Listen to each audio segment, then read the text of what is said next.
Ayan, at ngayon kasama ko ang alamat. Oo. Ang ganda ng affirmation natin, ha. Oo. Parang alamat ng bading. Oo. Pangdulo ako talaga. Oo. Ayan. So, eto na nga. Kamusta naman kayo tonight? Kailang. Ay, ang bongga. Oo. Kada chika talagang pakanta. Oo. Oo. At pantayan mo yun, ha. Oo. Ano naman? Ano yan? Ano yung abot-abot mo? Sorry. Oo. Ayan, sabihin niyo naman ako ng anong may expect namin sa inyo in the future, Thomas. Marami pa kaming ilalabas na kanta about sa Pilipinas, history yan, sa damit, makikita nyo yan sa lahat ng mga ilalabas namin na craft. Nawala yung kulot, oo.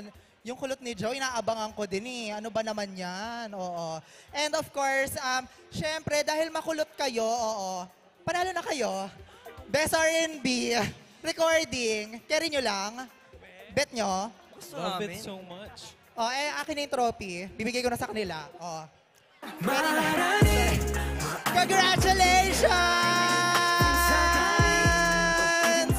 Congratulations, Alan, for winning the best R&B recording! Ano naman ang masasabi ninyo? Any message? Super unexpected po sa amin to and ayun, di po, wala, shock muna ako ngayon, ikaw muna. Nakakagulat! Grabe! Pero grabe, thank you so much, syempre. Di namin, Tyro. Syempre, thank you so much kay Sir Tyro Alfaro, kundi rin dahil sa kanya. Syempre, Coach Seb, sa lahat ng tao na nasa likod ng nitong Maharani, grabe, thank you so much. And syempre sa mga magiliw, sa mga parents namin na sobrang supportive. Ayun.